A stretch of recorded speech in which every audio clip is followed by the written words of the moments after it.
प्रकृतिले घाम पानी एकैचोटि पारेर दिन्छ। अब तिम्रा प्रजाहरूमा कमिका लाग्दैछ भन्ने न।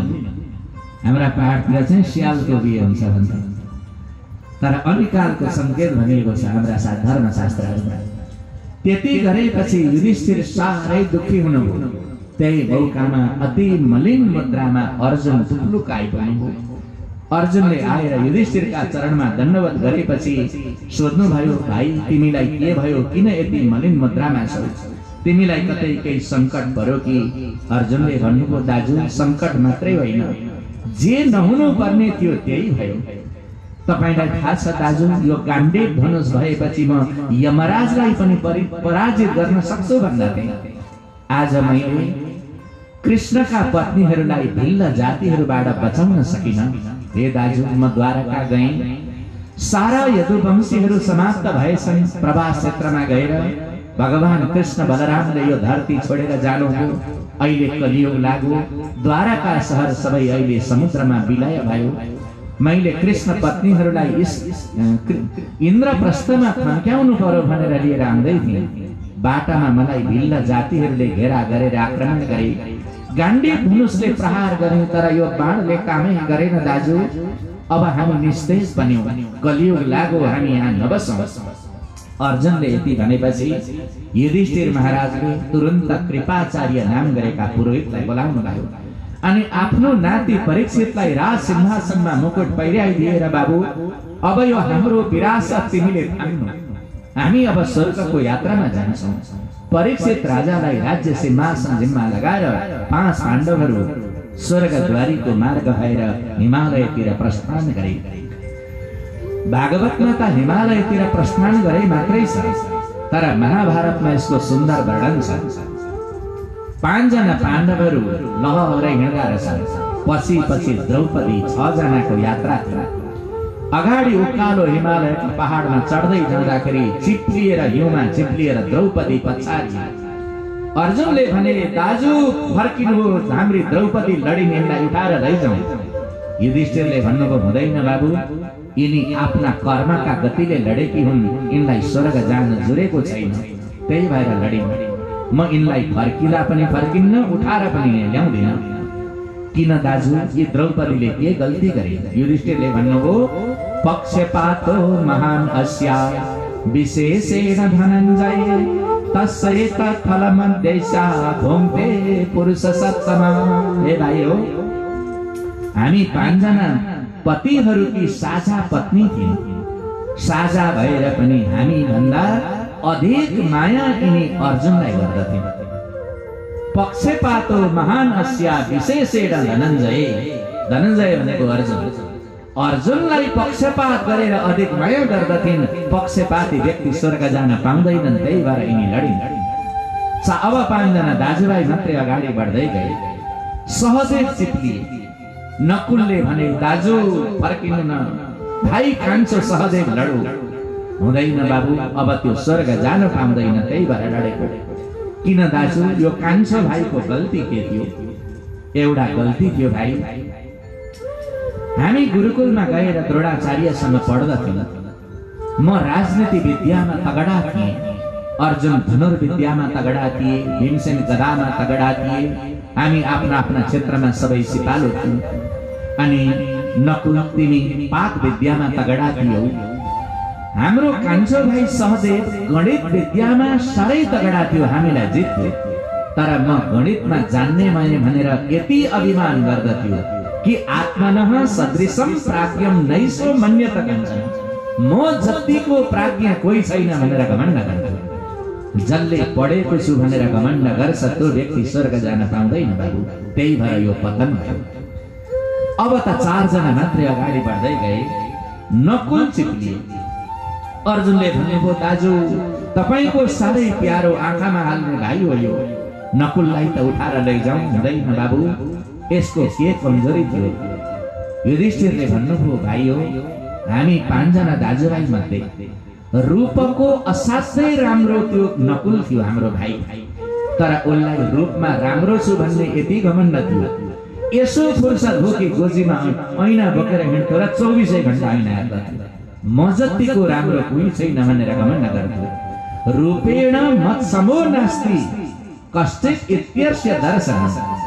म जतिको रूपवान कोही छैन भन्ने घमण्ड गर्ने व्यक्ति स्वर्ग जान पाउँदैन बाबु, त्यही भएर जाऊ। अब त 3 भाइ मात्रै उकालो चढ्दै गए। अर्जुन चिप्लिए। भीमसेनले भन्नुभयो दाजु तपाईको दाहिने हात हो यो भाइ, यसलाई लैजाऊ न। हुँदैन बाबु। किन र दाजु? एकान्हा निर्दयं वै शत्रुन् इत्यर्जुनो ब्रवीत। गाण्डीव धनुष काँधमा छ भनेदेखि ब्रह्माण्ड विजय गर्छु भनेर हिँड्थ्यो यो। छ त गाण्डीव धनुष। हतियार बोकेर जसले घमण्ड गर्छ त्यो व्यक्तिको पतन हुन्छ बाबु, यो जान पाउँदैन। अर्जुन छोडिए। अब त भीमसेन र युधिष्ठिर मात्रै जानुभयो। माथि पुग्दै गर्दा भीमसेन चिप्लिएर लडे। दाजु म त लडे, मेरो के गल्ती थियो यति भनिदिनुहोस्, मलाई उठाउनु पर्दैन। युधिष्ठिरले भन्नुभयो भाइ अति भुक्तम च भवता प्राणेन च विकत्तसे। भाइ कति खान्थ्यौ तिमी? 100 जना अतिथिलाई पकाएको छ भने तिमी भान्सामा गयौ भने ककाकुटुक सबै खाइदिन्थे। त्यो पगितो खाँदाखेरि तिम्रा कारणले 100 जनाले भोकै बस्नु पर्थ्यो। त्यसैले जतिले यो प्राण धानिन्छ त्यति खाएर सन्तोष गरेनौ बाबु। असन्तोषी भोजनमा असन्तोष गर्ने व्यक्तिको पनि पतन हुन्छ। तिमी अब गएनौ। अन्तिममा त युधिष्ठिर महाराज हिमालयका टाकुरामा पुग्नुभयो एक्लै। आकाशबाट एउटा विमान आयो। विमानबाट एकजना देवदूत आएर हात जोडे, महाराज हामी धर्मराजका सेना हौं, हजुरलाई लिन भनेर यो विमान लिएर आएका छौं, यहाँ सवारी भइबक्नुहोस्। त्यतिखेर युधिष्ठिरका अगाडि पछाडि एउटा कुकुर लुटुपुटु गर्दै आएछ। सुन्दै सुन्दै युधिष्ठिरले भन्नुभयो हे बाबु हो, त्यसो भएदेखि मलाई स्वर्ग लैजान विमान लिएर आएका हो भने यो कुकुरलाई पहिले विमानमा चढाऊ अनि मात्र म चढ्दछु। ती देवदूतहरूले भन्न लागे कि महाराज यो कुकुरले त केही पुण्य गरेकै छैन, तपाईलाई मात्रै हामी लिन भनेर विमानमा आएका छौं, यो कुकुर लिएर त जान पाइँदैन, तपाई मात्रै चढ्नुहोस्। संवाद त लामो छ त्यहाँ, तर युधिष्ठिरले भन्नुभयो कि मलाई जसले दुःखमा पनि साथ छोडेन सुखमा पनि साथ छोडेन, आज स्वर्ग जाँदाखेरि मेरो सेवक कुकुरलाई नलिजाँदाखेरि म कृतज्ञ हुन्छु। त्यसकारण देवदूत हो, मलाई तिमीहरूको स्वर्ग चाहिँदैन। यो कुकुर नरकमा बस्छ भने म त्यही नरकमा जान्छु, तर म कुकुरलाई छोड्दिन। लैजाऊ, तिमीहरूको विमान चाहिएन। थपक्क कुकुर समातेर फनक्क फर्किनु भएको थियो। अचानक कुकुरका शरीरबाट दिव्य रूपधारी पुरुष प्रकट भयो। साक्षात धर्मदेव बनेर दर्शन हुनुभयो। धर्मदेवले भन्नुभयो महाराज म धर्म देवता हुँ, तिम्रो धर्मको परीक्षा लिन म कुकुरको रूपमा आएको थिएँ, तिमी त्यो परीक्षामा उत्तीर्ण बन्यौ, लो जाऊ स्वर्ग भन्नुभयो। थपक्क विमानमा राखेर युधिष्ठिर महाराजलाई स्वर्गतर्फ लिएर जानुभयो। अब यता राजा परीक्षितले पिताजीको विरासतलाई शासन गर्न लागे। उत्तर नाम गरेका राजाकी छोरी इरावतीसँग तिनको विवाह भयो। जन्मे जय आदि गरिएका 4 भाइ छोराहरू जन्मिए। अब हामी एउटा भजनको आनन्द लिन्छौं, त्यसपछि यो प्रसंग फेरि जोड्नेछु। भागवत भगवानको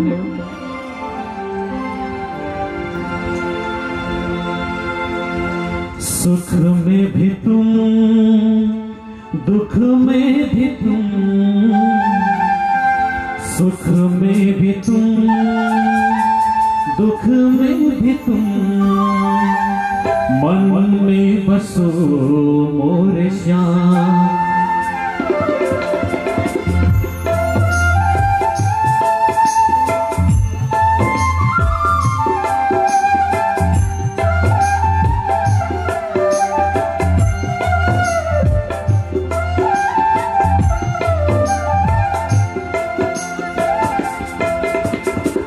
सुख में भी तुम दुख में भी तुम, सुख में भी तुम दुख में भी तुम, मन में बसो मोरे श्याम। ओ श्याम मन में बसो मोरे श्याम।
कोही मागे सोना, कोही मागे चांदी,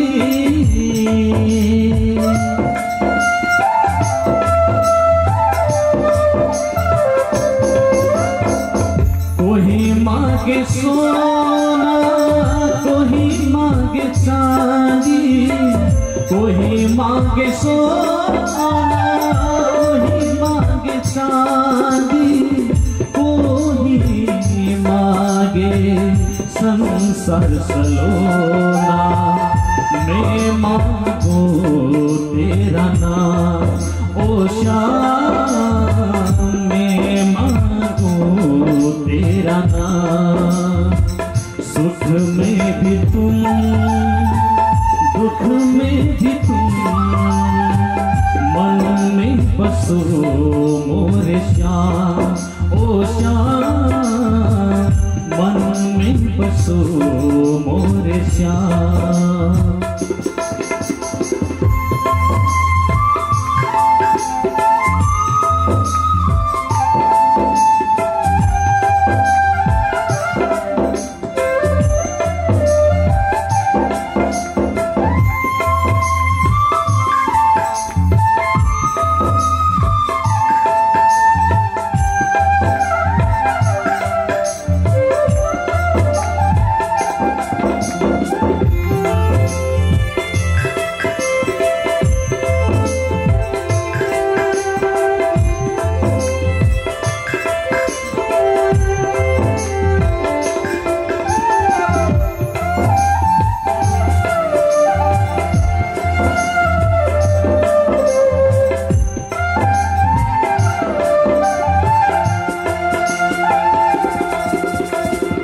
दुखियों के दुख हरने वाला,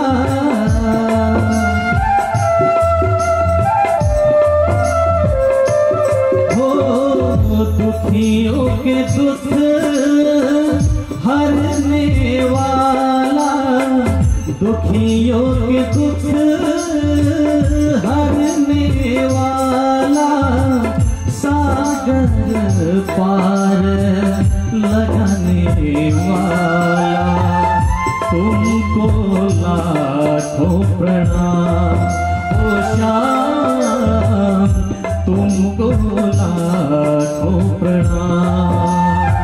सुख में भी तुम, दुख में भी तुम, सुख में भी तुम, दुख में भी तुम, मन में बसो मोरे श्याम ओ श्याम, मन में बसो मोरे श्याम ओ श्याम, मन में बसो मोरे श्याम।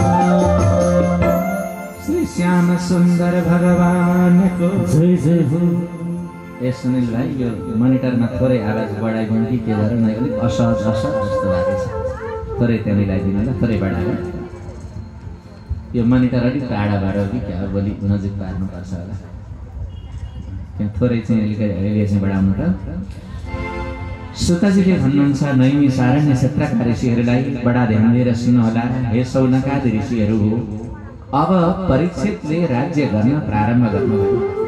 राज्य गरिसकेपछि कृपाचार्य नयन गरेका पुरोहितलाई आचार्य बनाएर उहाँले भागीरथी गंगाका किनारमा ठुला ठुला यज्ञहरू गर्नुभयो।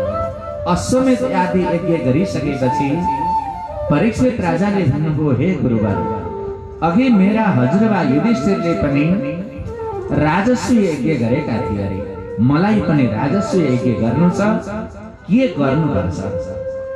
कृपाचार्यले भन्नुभयो, राजन, राजस्व यज्ञ सबै राजाले गर्न मिल्दैन, चक्रवर्तीले मात्रै राजस्व यज्ञ गर्न मिल्छ। तिम्रा हजुरबाले त चक्रवर्ती बनेर यज्ञ गर्नुभयो। यदि तिमी पनि चक्रवर्ती बन्छौ भने दिग्विजय गरेर पृथ्वीका सारा राजाहरूलाई तिमीले मलाई चक्रवर्ती घोषणा गर भन्नुपर्छ। जसले तिमीलाई चक्रवर्ती घोषणा गर्छ, राज्य कोषबाट तिमीलाई कर बुझाउनु पर्छ। घोषणा गर्ने यदि म तँलाई चक्रवर्ती मान्दिन भनौ भने त्यो राज्यमा आक्रमण गरेर तिमीले विजय प्राप्त गर्नुपर्छ, अनि मात्रै तिमी चक्रवर्ती राजा हुन्छौ र तिमीलाई राजस्व यज्ञ गर्ने अधिकार प्राप्त हुन्छ। परीक्षितले भन्नुभयो त्यसो भएदेखि म अब दिग्विजयको यात्रामा हिँडे। परीक्षित राजा दिग्विजयको यात्रामा त्यो विजय ध्वजा फहराउँदै हिँड्नुहुँदो रहेछ। प्रत्येक देशमा जानुहुन्थ्यो, त्यहाँका गाउँ गाउँमा गएर बुढापाकाहरूलाई महान कुलीन पुरुषहरूले, ध्यान दिनु होला पुरुषहरूले, कुनै पनि ठाउँमा गइयो भनेदेखि पहिले त्यो गाउँका मान्छेसँग भेट हुँदा के सोध्नुपर्छ? यहाँको प्रसङ्ग है, तपाईँ मेरा पूर्वजहरूका बारेमा के जान्नुहुन्छ भनेर सोध्नु अरे, ताकि आफ्ना पूर्वजहरूको इतिहास अरूले खोज्दिँदैनन् त मासिन्छ। त्यसैले जुन वंशमा आफू जन्मिएको छ, नयाँ ठाउँमा पुग्यो भने मेरा पूर्वज फलकहरूका बारेमा तपाईलाई के थाहा छ सोध्नु पर्दछ। कसैको ऋण तिर्न बाँकी रहेको रहेछ, कसैले भने त्यो सन्तानले तिर्दिनु पर्छ, अथवा उनीहरूको इच्छा अन्तिम केही रहेछ पुर्खाहरूको, तर गर्न नसपाइकन तिनीहरू मरेका रहेछन्। ती पूर्वजहरूको इच्छा सन्तानले पूरा गरिदिनु पर्छ। सुतजी भन्नुहुन्छ ऋषिहरू हो, तत्र तत्रोपश्रिण्वान स्वपूर्वेषां महात्मना। जहाँ पनि जानुहुन्थ्यो बुढापाकाहरूलाई राखेर हाम्रा पुर्खाहरूको तपाईहरूलाई के थाहा छ भन्नुहोस्। एउटा यस्तो गाउँमा पुग्नु हो महाराज, परीक्षित राजा आएका छन् भनेपछि सारा बुढापाकाहरू सबै गाउँका भेला भए। उहाँले त त्यही सोध्नुहुन्थ्यो, हे वृद्ध हो, हाम्रा पूर्वजको तपाईहरूलाई के इतिहास थाहा छ? एकजना बुढा मान्छेले भने कि महाराज, कसरी व्यक्त गरौँ तिम्रा पुर्खाको पौर, जसका चरण कमलको दर्शन पाउन हजारौं वर्ष तपस्या ऋषि महर्षिहरूले गर्नुपर्छ। त्यस्ता भगवान कृष्ण के गर्नुहुन्थ्यो थाहा छ?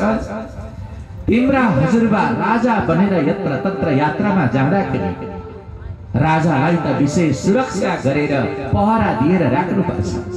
भित्र युधिष्ठिर महाराज आराम गर्नुहुन्थ्यो। स्वारथ्य पार सदसेवन सख्य दौत वीरासनानुगमन स्तवन प्रमाण। भगवान कृष्ण स्वयं वीरासन, क्षेत्रीहरूले एउटा घोडोमा दोबारेर अर्को घोडो ठाडो पारेर तरबार लिएर यसरी बस्ने त्यो आसन हुन्छ, त्यसलाई वीरासन भनिन्छ। तिम्रा हजुरबालाई भित्र राखेर सुरक्षाका लागि रातभरि भगवान कृष्ण वीरासनमा बस्नुहुन्थ्यो। जसका चरण कमलमा विश्व ब्रह्माण्ड नतमस्तक हुन्छ, त्यो व्यक्ति तिम्रा हजुरबाको ड्युटी चौकीदारी गर्न वीरासनमा रातभरि जागा बस्थ्यो भने महाराज, तिम्रा हजुरबाका बारेमा अरू के वर्णन गरौँ? त्यो सुनेपछि राजा अति प्रसन्न हुनुभयो। आफ्ना हजुरबाको यस कृति सम्झिएर फर्किएर आउनु हुँदो रहेछ महाराज। आउँदाखेरि एउटा जंगलमा बडा विचित्रको घटना घट्यो। त्यो जंगलमा युधिष्ठिर आउँदै गर्दा धर्म देवता गोरुको रूप धारण गर्नुभएको धरती माता गाईको रूप धारण गरेर बिलौना गर्दा रहेछ। धर्मका चारवटा पाउहरू मध्ये एउटा पाउ भाँचिएको रहेछ। तीनवटा पाउ भाँचिएका रहेछन्, एउटा मात्रै पाउले लर्खरा र ती टेक्दा रहेछन्, टेक्न पनि सक्दा रहेन रहेछन्। अनि ती धरती रूपी गौ माता सम्झाउँदै रहेछन्, पतिदेव तपाईका त पहिले चार पाउ थिए, सत्य, दया, पवित्रता, तपस्या नाम गरेका। तीनटा पाउहरू नष्ट भए, तपस्या समाप्त भयो यो कलियुगमा, अनि पवित्रता समाप्त भयो, दया समाप्त भयो। एउटा सत्य मात्रै रूपी पाउले टेकेर कसरी तपाईं बाँच्नुहुन्छ? अनि ती धर्म देवता गोरुका रूपमा थिए। उनले भन्दा रहेछन्, धरती यति दुष्ट पापीहरू अब भरिन्छन् कलियुगमा, दिन रात पाप कर्म गरेको तिमी कसरी सहन्छौ भने? यसरी दुईजनाले गफ गर्दै गरेको सुनेपछि परीक्षित राजा अगाडि गएर हात जोड्नुभयो र मनुष्यको भाषामा बोल्ने, हे गौ माता, तिमी किन रोइरहेकी छौ? तिमीलाई के पीडा भयो? अघि धर्म देवताले पापीहरू जन्मिन्छन् तिमी कसरी सहन्छौ भन्दै थिए, तर धरती माताले हेर्नुहोस् के कारणले रोइरहेकी आफ्नो पीडा बडा विचित्र गरी सुनाउनु भयो। सुन्न बडा योग्य छ, ध्यान दिएर सुन्नुहोला। उनले भने महाराज मेरो पीडा सुन्नुहोस्। म एउटी धरती नारी हुँ। ब्रह्मा दयो कौतिकं यदपांग मोक्ष कामास्तप समचरन् भगवत् प्रपन्ना शास्त्री स्वभाव समरविंद वनं विहाय यत्पादसौ भगमलं भजते नुरक्ता। हे भगवान, जब भगवान कृष्ण यहाँ अवतार लिएर आउनु भएको थियो महाराज, भगवान कृष्ण यत्र तत्र पृथ्वीमा हिँड्दाखेरि जहाँ जहाँ पाइलो टेक्दै टेक्दै जानुहुन्थ्यो। शास्त्री स्वपास मरविंद वनम विहाय, लक्ष्मी त सधैँभरि अरविंद वन कमलको वनमा बस्ने, कमलकै आसनमा बस्ने। त्यस्तो त्यो कमलै कमलको बगैँचालाई छोडेर लक्ष्मी जहाँ जहाँ भगवानले पद चिन्ह राख्दै जानुहुन्थ्यो त्यहाँ त्यहाँ त्यो पद चिन्हको अनुगमन गर्दै गर्दै लक्ष्मी हिँड्नुहुन्थ्यो। त्यस्ता पद चिन्ह थिए। र अर्को कुरा सुन्नुहोस् महाराज, हामी नारी जातिहरूको एउटा विशेषता के छ भने हामीलाई अलङ्कार लगाउँदाखेरि जस्तो आनन्द अर्को कुनै कुराले दिँदैन। श्रृंगार अलङ्कार गर्दाखेरि नारीहरूको मन अत्यन्तै प्रसन्न हुन्छ। त्यसमा पनि प्रसन्न कतिखेर हुन्छ भनेदेखि महाराज आफूले जब अलङ्कार लगाइन्छ, गरगहना अलङ्कार भनेको गरगहना र श्रृंगार लगाएपछि आफूलाई मात्रै त्यो सीमित राख्न मन लाग्दैन। हरेक नारीले अर्कालाई बोलाएर ए हेर त मैले लगाएको यो गहना कस्तो देखियो लुभान भनेर सोध्छ। अनि त्यो अर्को देख्नेवालाले प्रशंसा गरिदिन्छ, आहा कति राम्रो स्वाको रहेछ। पुरुषहरूले बडा ध्यान दिनु है, भूपेन्द्र सर पनि बेला बेला आफ्नी पत्नीको गरगहना र श्रृंगारको प्रशंसा गरिदिनु। जीवन साँच्चै खुसी गृहस्थ चाहने मान्छेले त्यो गर्नुपर्छ। भित्रबाट चाहिँ मन नपरे पनि हुन्छ, तर आहा आज तिमीले कानमा लगाएको कति राम्रो चम्किएको थियो, कति राम्रो स्वाको थियो भन्दिनु त। उनीहरूको सधैँभरि मन प्रसन्न हुन्छ। त्यति गर्दा आज के लागा कि कहिल्यै भन्दैन नारीलाई। र एउटी नारीले अर्कै नारीलाई पनि भन्न हुँदैन, साह्रै चित्त दुख्छ। यहाँ धरती माताले भनेको कुरा बताउँदैछ। उनले के भने महाराज, जब सारा त्रिलोकका देवी देवताहरू आफ्ना आफ्ना अङ्गमा अनेक प्रकारका आभूषण लेपहरू लगाउँदथे, एउटाले अर्कालाई ए मेरो कस्तो छ देखिएको, मेरो गहना कस्तो छ भनेर देखाउँदथे। र म चाहिँ के गर्थे महाराज, तस्याह मब्जकुलिसां कुसकेतुकेतै श्रीमत्पदैर् भगवतः समलङ्कृताङ्गी। अरूले त अरू प्रकारका गहना लगाउँथे, जब भगवान कृष्ण गाई चराउन भनेर यो पैदल टेक्दै टेक्दै हिँड्नुहुन्थ्यो, तस्याह मब्जकुलिसां कुसकेतुकेतै, अनि भगवानका चरणमा चिन्ह भएको त्यो चक्र अंकुश ध्वजा चाहिँ छाप लगाउँदै लगाउँदै लगाउँदै जाने। तपाईहरु मेहन्दी लाउनुहुन्छ कि लाउनुहुन्न? त्यो मेहन्दी लगाएर बुटा भरेपछि ए सखी कस्तो देखिएको छ मेरो मेहन्दी, नारीहरूले भन्छन् नि। धरती माता भन्दैछन् हेर्नुहोस् कि हे महाराज परीक्षित सुन्नुहोस्, अरू अरू तीनै लोकका देवी देवताहरू आफ्ना आफ्ना गरगहना लगाउँथे, र जब मैले मेरो श्रृंगार देखाउने बेला कि श्रीमत्पदैर् भगवतः समलङ्कृताङ्गी, भगवानको चरणको रजले त्यो छाप लगाएको पाइलामा ध्वजा अंकुश र कमलको चिन्ह पर्दथ्यो। अनि म देखाउँदथे त्रिलोकका देवी देवताहरूलाई, हेर मेरो श्रृंगार कस्तो छ, कि त्यो मैले गरेको होइन, मेरा परमात्माले साक्षात परब्रह्मले गरिदिएको श्रृंगार कस्तो देखियो भनेर सोध्दा। अनि मैले त्यसरी देखाउँदाखेरि त्रिन अत्यरोच उपलभ्य ततो विभूति, त्रिन अत्यरोच, तीनै लोकका देवी देवताहरू एक प्रकारले भित्र भित्र चाहिँ ईर्ष्या गर्दथे त्यो भगवानको चरण र बिन्दको पदचिन्हले अलङ्कृत गर्ने सौभाग्य यसलाई प्राप्त भयो, हामीलाई प्राप्त भएन भनेर भित्र चाहिँ ईर्ष्या गर्दथे, तर बाहिर चाहिँ प्रशंसा गर्दथे। कति राम्रो स्वाको वाह वाह भनेर प्रशंसा गर्दथे।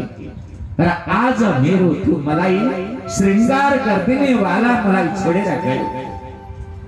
नारीहरू श्रृंगार नहुँदाखेरि कति फिक्का देखिन्छन्, कति तो तिनीहरूको रूप हेर्नै नहुने हुन्छ।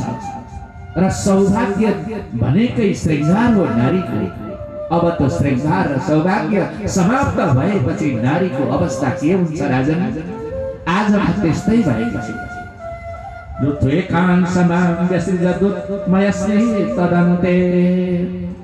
अब म तिनै लोकका देवी देवतालाई के भनेर देखाउँ? मेरो अलङ्कृत गर्ने त्यो तार मलाई छोडेर गयो। यो गुनासो ती धरती माताले गरिन्। एकछिन पछाडि एउटा जंगलबाट कालो डरलाग्दो पुरुष प्रकट भयो, राजाको वेशमा थियो। अनि केही नभनिकन गाईलाई लात्तै लात्ताले हिर्काउन लाग्यो। अब भने परीक्षितलाई सह्य भयो।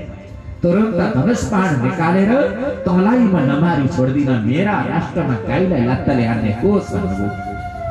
अब त्यसपछि त्यो कालो राजा जस्तो स्वरूपको पुरुष दौडले आएर परीक्षितका पाउमा शरणमा पर्यो। महाराज, मलाई रक्षा गर्नुहोस्, मलाई बचाउनुहोस्, नमार्नुहोस् भन्नुहोस्। परीक्षितले भन्नुभयो, हे दुष्ट, हाम्रो परम्परामा शरणमा पर्यो भने शत्रुलाई पनि नमार्नु भन्ने हाम्रो कुल धर्म छ। म तँलाई मार्दिन, शरणमा परेछ। तर तँ को होस्? मेरा राष्ट्रमा गाईलाई लात्ताले हान्ने कसरी तैँले आँट गरिस्? परिचय दे। उनले भन्यो, महाराज, म त कलियुग हुँ। म अदृश्य भएर लुप्त पनि हुन सक्छु, प्रभाव चारैतिर देखाउन सक्छु र स्वरूप धारण गर्न सक्छु। म अहिले स्वरूप बनाउँदाखेरि कालो राजाको स्वरूप बनाएर तिम्रो अगाडि आएको। म तिम्रा राष्ट्रमा प्रवेश गर्न चाहन्थे, तर तिम्रो अनुमति बिना प्रवेश गरे भने तिमीले दण्ड दिन्छौ भनेर डराए महाराज। त्यसैले म तिमीसँग अनुमति माग्छु, मलाई तिम्रो राज्यमा प्रवेश गरे। म हुँदा हुँदै गाईलाई लात्ताले हान्दैछस् भने मेरा राज्यमा तैँले कति उपद्रव गर्छस्? तँलाई म यो भारतवर्षमा प्रवेश गर्न दिन्न। यति भनेपछि कलियुगले भन्यो, महाराज, तपाईँ त करिब 60 वर्षमा मर्नु होला। मेरो आयु सुन्नुहुन्छ, 4,32,000 वर्षको आयु लिएर आएको छु म। आयु समाप्त नभइकन कोही पनि मर्दैन। त्यसैले म तिमी मरेपछि तिम्रा राष्ट्रमा प्रवेश गरेर सारा तिम्रा प्रजाको बुद्धि भ्रष्ट गरिदिन्छु। अब के गर्छु? राजा आत्तिनु भयो। म मरेपछि पनि यसले त मेरा प्रजालाई बर्बाद बनाउने रहेछ। बरु आफैले नियन्त्रण गर्नु पर्यो भनेर, हे कली, म तँलाई जहाँ जहाँ बस्न दिन्छु त्यहाँ मात्रै बस्दै अहिले नै म तँलाई मेरा राष्ट्रमा प्रवेश दिन्छु। कलीले भन्यो, हुन्छ महाराज, तपाईले भनेका ठाउँमा मात्र म बस्छु। कहाँ कहाँ बस्नु? द्युतम पानम श्रिय सुना यत्र धर्मश्चतुर्विध। तिमीलाई 4वटा ठाउँ मैले दिएँ। जुवामा गएर बस्नु, मदिरालयमा गएर बस्नु, देह व्यापार हुने ठाउँमा बस्नु र हिंसामा गएर बस्नु। कलीले भन्यो, महाराज, यो त ठिक छ, तर यी 4वटा ठाउँ अत्यन्तै निकृष्ट प्रकारका भए। कम्तीमा एउटा ठाउँ त मलाई मेरा इच्छाले बस्न दिनुहोस्। राम्रो ठाउँमा आफै रोज्छु राजन, त्यति मलाई कृपा गरिदेऊ। अनि म तिम्रा प्रजालाई कहिल्यै दुःख दिन्न। पक्का हो? पक्का हो। त्यसो भए लु भन्नु, कहाँ बस्छस् त? उनले भन्यो, पुनश्च याचमानाय जात रूपम अदात प्रभु। जात रूपम भनेको सुवर्ण। मलाई सुवर्णमा बस्ने इच्छा छ भनेर भनेर परीक्षितले विचार गर्नुभयो।